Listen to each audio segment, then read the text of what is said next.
Students, आज हम discuss करेंगे एक्सप्रेशन फॉर फ्रिंज विड्थ। तो यंग डबल स्लिट एक्सपेरिमेंट में ये हमने 2 स्लिट्स लिए हैं और दोनों स्लिट को जो है एक ही सोर्स से हमने इल्यूमिनेट किया है, यानी कि एक वेव फ्रंट हमने इंसिडेंट किया है जिसके दो पॉइंट हमारे पास 2 सोर्सेज का काम करेंगे, कोहेरेंट सोर्सेज का। इन दोनों स्लिट के बीच का जो डिस्टेंस है वो स्मॉल डी कंसीडर किया है और इधर हमने एक प्लेस की है स्क्रीन प्लेस किया है, यहाँ पर हमने एक स्क्रीन प्लेस की है और इस स्क्रीन के ऊपर जो है जो सेंटर जो इसका है यहाँ पर बनता है सेंट्रल मैक्सिमा, क्योंकि जो रे S1 सोर्स से आएगी और जो S2 सोर्स से आएगी उनके लिए पाथ डिफरेंस 0 रहेगा, तो इसलिए यहाँ पर कंस्ट्रक्टिव इंटरफेरेंस होगा और सेंटर पर बनेगा सेंट्रल।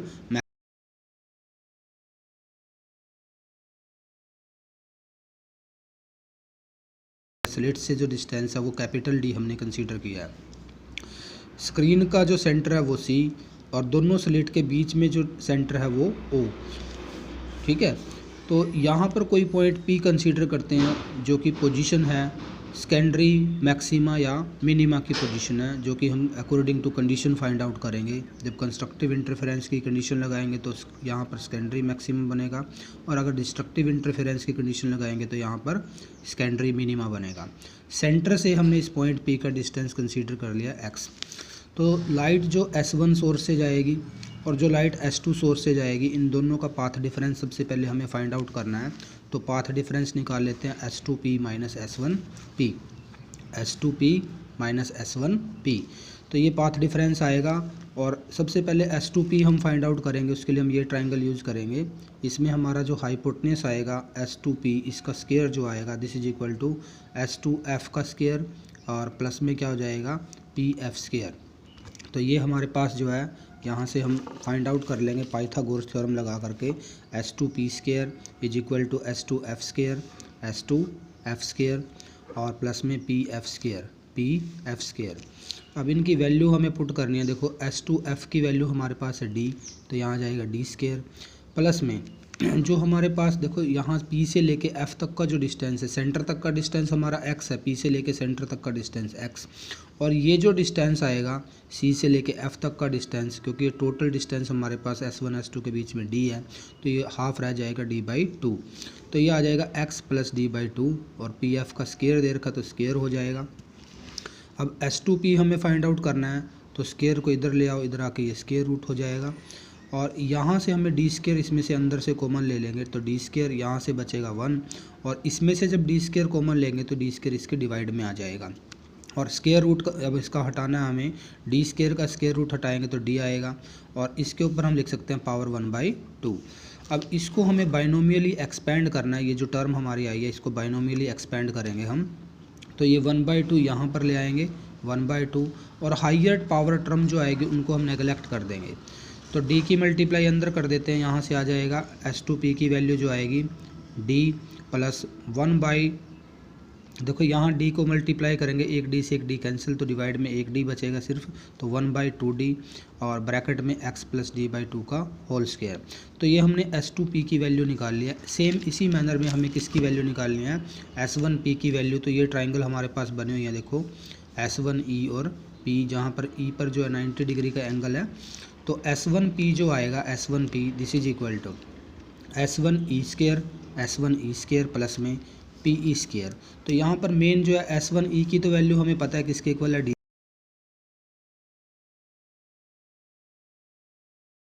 की जो वैल्यू है वो हमारी x है और अगर EC की वैल्यू इसमें से माइनस कर दे तो ये हो जाएगा x माइनस D/2। तो हमारा एक्सप्रेशन सेम इसकी तरह आ जाएगा, यहाँ पर D है तो D आ जाएगा प्लस 1/2D, सिर्फ यहाँ पर थोड़ा चेंज हुआ है, प्लस की जगह क्या लग जाएगा माइनस लग जाएगा। अब हमें क्या करना है, पाथ डिफरेंस निकालना है S2P माइनस S1P, तो दोनों को माइनस कर देंगे D से, ये D कैंसिल हो जाएगा और ये टर्म बचेगी हमारी, इधर से ये टर्म बचेगी माइनस में, तो 1/2D दोनों में से कॉमन आ जाएगा, यहाँ से बचेगा x plus D/2 whole square और माइनस में क्या बचेगा x minus D/2 whole square. तो ये हमारे पास डिस्टेंस बचेगा। यहाँ पर देखो इसका हमें स्केयर खोलना है और इसका भी स्केयर को हमें एक्सपेंड करना है, आइडेंटिटी लगा देंगे, x स्केयर हो जाएगा D/4 हो जाएगा, यहाँ पे D स्केयर बाई 4 और प्लस में क्या आएगा x D आ जाएगा यहाँ से और माइनस में यहाँ से x स्केयर यहाँ से जो आएगा डी स्क्र बाई 4 प्लस में आएगा और माइनस बाहर है तो माइनस डी स्क्र बाई 4, और यहाँ से माइनस में एक्स डी आएगा तो माइनस बाहर है तो प्लस का एक्स डी हो जाएगा। जो करता है काट देंगे, इसको हम कैंसिल कर देंगे। X D plus x D 2xd हो जाएगा, 2xd और डिवाइड में 2d है, 2 से 2 कैंसिल। तो मीनिंग हमारा जो पाथ डिफरेंस आया है ये हमारा क्या आ गया, पाथ डिफरेंस आ गया। इसका हमें आगे यूज करना है अब। तो हमारा पाथ डिफरेंस जो आया x small D divide by capital D. अगर मैं ये कंसीडर करता हूँ कि पॉइंट पी पर कंस्ट्रक्टिव इंटरफेरेंस होता है, यानी कि यहाँ पर क्या बनता है, ब्राइट बैंड बनता है।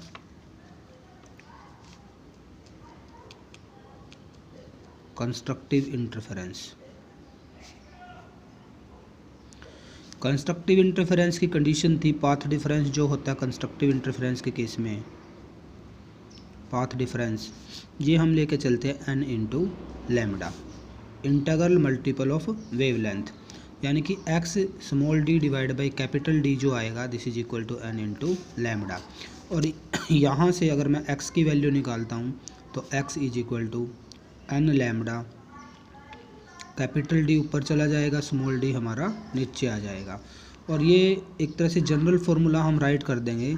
अगर यहाँ n कंसीडर करते हैं तो जनरल फार्मूला बनाने के लिए ये हो जाएगा x n is equal to n lambda capital D divide by small D. तो मीनिंग क्या है, यहाँ पर हम डिफरेंट सेकेंडरी मैक्सिमा की पोजीशन निकाल सकते हैं। ये किसकी पोजीशन आई है, पोजीशन ऑफ सेकेंडरी। देखो सेंट्रल मैक्सिमा के बाद जितने भी मैक्सिमा बनेंगे सबको सेकेंडरी मैक्सिमा बोलेंगे।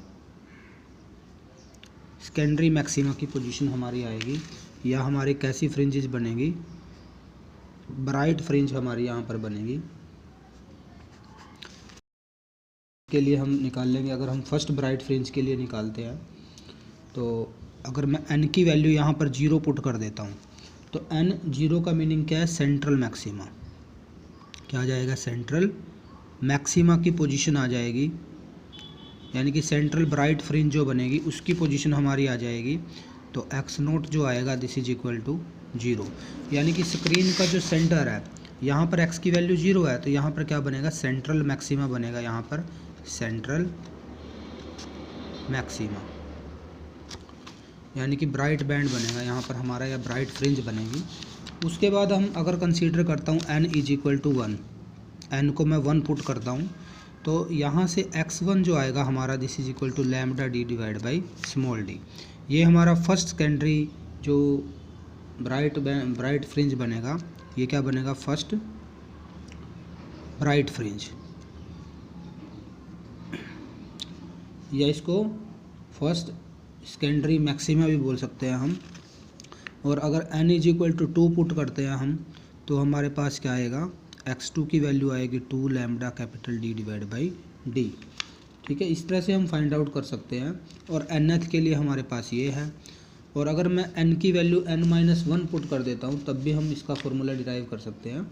तो मीनिंग हमारा जो जनरल फार्मूला बना है पोजीशन ऑफ ब्राइट फ्रिंजेस के लिए, अगर p पॉइंट पर हमारा क्या बनता है, bright fringe x n is equal to n lambda capital D divide by small D बना है। तो यहीं से हम जो है मिनिमा के लिए भी लगा सकते हैं, या फ्रिंज विड्थ निकाल सकते हैं। इसकी फ्रिंज विड्थ क्या आएगी, fringe width of the bright fringes, bright fringes के लिए फ्रिंज विड्थ निकालते हैं हम। इसको फ्रिंज विड्थ को हम बीटा से लिखते हैं। तो अगर हम एक्स एन यानी कि पोजीशन जो nth ब्राइट फ्रिंज की है उसमें से पोजीशन को माइनस कर देते हैं n-1 की पोजीशन को, तो हमारे पास जो है यानी कि हमारी जो विड्थ आती है सेंटर का जो सेपरेशन होता है, तो अगर हम डेफिनेशन लिखें, the separation between the centres of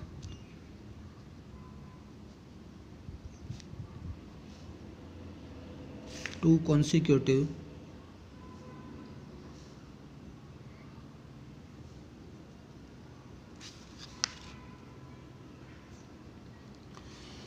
bright fringes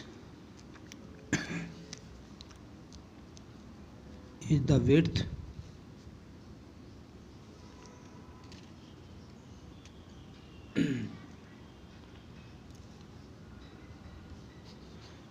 is the fringe width, ये क्या हो जाएगी हमारी फ्रिंज विड्थ हो जाएगी। अब देखो अगर हमें फ्रिंज विड्थ फाइंड आउट करनी है तो उसके लिए हम फॉर्मूला लगा सकते हैं यहाँ पर बीटा का formula, beta is equal to जो हमारे डार्क, और देखो यहीं पर हम अगर कंसीडर करें डिस्ट्रक्टिव इंटरफेरेंस को भी, for destructive interference, destructive interference के लिए हमारी कंडीशन होती है जो पाथ डिफरेंस आता है, path difference, this is equal to path difference कितना लेके चलते हैं हम यहाँ पर 2n-1 लैम्बडा बाई 2, यानी कि odd multiple of half the wavelength, हमने लास्ट टाइम भी डिस्कस किया है। और n की जो वैल्यू है यहाँ पर हम लेके चलेंगे 1 से 1 2 3 एंड सो ऑन। तो ऐसे ही हम यहाँ पर फ्रिंज विड्थ से अगर हम इसका भी फॉर्मूला देखें, हमारा जो फॉर्मूला बनेगा यहाँ पर xn का जो फॉर्मूला बनेगा, तो हमारे पास जो ये वैल्यू आई थी x d divide by capital D, ये पाथ डिफरेंस निकाला है हमने, और this is equal to 2n-1 lambda by 2। तो यहाँ से जो x आएगा this is equal to 2n-1 capital D lambda divide by small d और 2b है डिवाइड में 2, ये हमारा फॉर्मूला आता है। अगर मैं जनरल फार्मूला nth के लिए लिख दूँ इसको, nth डार्क फ्रिंज के लिए, ये किसके लिए, for nth dark fringe,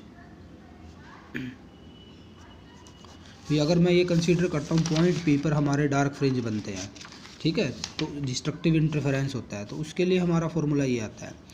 but fringe width अगर हम कोई से की भी निकालें, चाहे वो ब्राइट के लिए निकाले या वो डार्क के लिए निकाले, मान लो ये बीटा जो लिखा है मैंने वो किसकी फ्रिंज विड्थ लिखी है मैंने, ब्राइट के लिए, और बीटा डैश जो है वो मैं किसके लिखता हूँ, डार्क के लिए लिखता हूँ।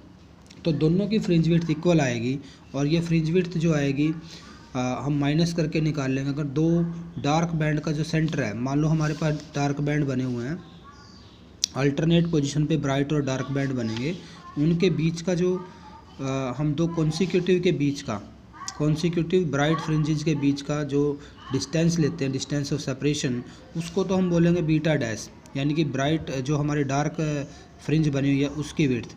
और अगर हम डार्क बैंड लेते हैं, डार्क बैंड के सेंटर के बीच का जो डिस्टेंस बनेगा उसको हम बोलते हैं क्या, ब्राइट बैंड की जो फ्रिंज विड्थ आएगी, यानी कि ब्राइट फ्रिंजेस की विड्थ जो आएगी। तो मीनिंग उल्टा होता है थोड़ा सा, क्योंकि दोनों इक्वल है तो हम इन दोनों को इस तरह से एक्सप्लेन कर सकते हैं। तो इसका जो फॉर्मूला आया हमारा, ये क्या फॉर्मूला आएगा, xn-1। तो दोनों के लिए सेम सा ही फॉर्मूला आता है हमारा। तो ये जो वैल्यू आएगी, अगर हम यहाँ पर माइनस करके देखें, मान लो n की वैल्यू एक केस में मैं n की वैल्यू 2 ले लेता हूँ, एक केस में n की वैल्यू 1 ले लेता हूँ। तो 2 और 1 के लिए पहले इस केस में अगर हम करें, बीटा की वैल्यू अगर हम निकालते हैं, तो हमारी ये वैल्यू जो आएगी यहाँ से फॉर्मूले में बचेगा, यहाँ पुट करके देखो, 2 पुट करेंगे 4 - 1 3, तो ये बनेगा 3/2 capital D lambda upon small d। और अगर मैं इसमें 1 पुट करता हूँ 1, तो 2 - 1 1 बचेगा, तो ये बचेगा capital D lambda divide by 2d। अगर इनको माइनस करेंगे तो ये बचेगा lambda capital D divide by small d। यानी कि चाहे हम ब्राइट फ्रिंज की निकालें, चाहे हम डार्क फ्रिंज की विड्थ निकालें, तो दोनों के लिए हमारा फ्रिंज विड्थ का फॉर्मूला क्या आएगा, wavelength lambda capital D distance of separation between slit and the screen और divide by D distance of separation between 2 slits. तो ये आएगा। इसका मीनिंग क्या है, all the bright fringes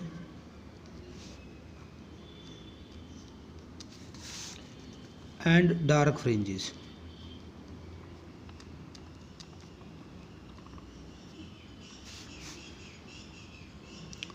are of same width. किसके अंदर, इंटरफेरेंस पैटर्न के अंदर हमारी जो विड्थ आएगी सबकी क्या आएगी, सेम आएगी। इसी एक्सपेरिमेंट में अगर हम मोनोक्रोमेटिक लाइट जो हमने जिसकी वेवलेंथ लैम्बडा कंसीडर की थी उसको रिप्लेस कर देते हैं वाइट लाइट से, यानी कि सोर्स कैसे लेते हैं, वाइट लाइट के सोर्स लेते हैं, तो हमारा जो इंटरफेरेंस पैटर्न बनेगा वो कैसा बनेगा, कलरफुल बनेगा। कैसा बनेगा, कलर्ड पैटर्न हमारा मिलेगा यहाँ पे, coloured fringe pattern.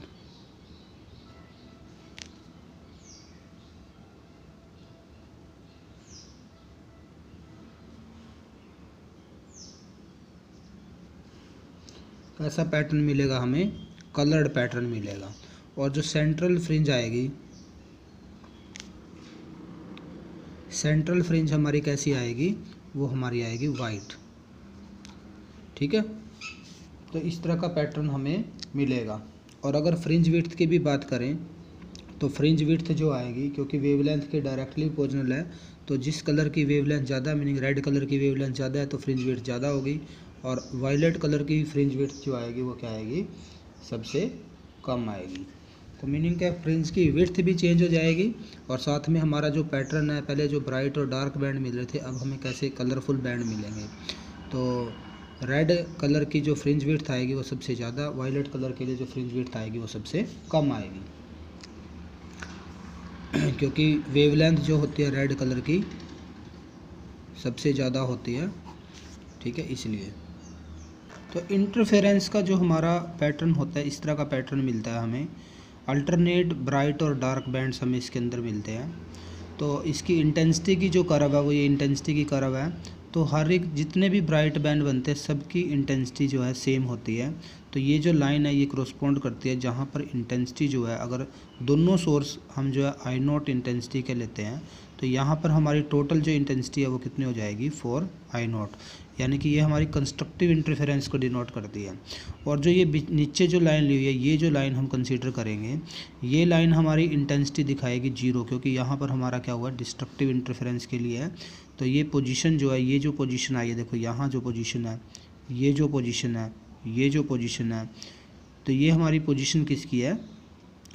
Dark band के लिए है, डिस्ट्रक्टिव इंटरफेरेंस के लिए। जबकि ये जो हमारी पोजीशन देखो यहाँ पर लैम्बडा डिस्टेंस पर, 2 लैम्बडा पर, 3 लैम्बडा पर, ये जो पोजीशन हमारी एक इसके लिए है, कंस्ट्रक्टिव इंटरफेरेंस के लिए है। और अगर हम बीच में से इसके सेंटर से लाइन एक ड्रॉ करता हूँ मैं, ये जहाँ पर हमारी इंटेंसिटी जो है वो कितनी रह जाती है? I = 2I0। तो ये हमारी 2 इंडिपेंडेंट सोर्सेज के लिए हैं। ठीक है, जब 2 इंडिपेंडेंट सोर्स से लाइट जो है किसी एक पॉइंट पर पड़ती है। और अगर इसका मैं हाफ़ कर देता हूँ, यहाँ पर ये जो लाइन मैं यहाँ पे ड्रॉ करता हूँ, यहाँ पर हमारी इंटेंसिटी जो है वो I0 रह जाएगी। यानी कि एक स्लिट को हमने बंद कर दिया है, सिर्फ लाइट दूसरी स्लिट की वजह से हमारी स्क्रीन पर जा रही है। तो इस तरह का इंटेंसिटी पैटर्न बनता है। जितने भी ब्राइट बैंड बनते हैं सबकी विड्थ इक्वल होती है, और जितने भी ब्राइट बैंड हमारे बनेंगे, यानी कि ब्राइट फ्रिंजेस जो हमारी बनेगी, सबकी इंटेंसिटी भी क्या होगी? सेम आएगी। और ठीक है, तो ये था हमारा इंटेंसिटी डिस्ट्रीब्यूशन के लिए यंग डबल स्लिट एक्सपेरिमेंट से जो एक इंटेंसिटी का पैटर्न बनता है। Thank you very much.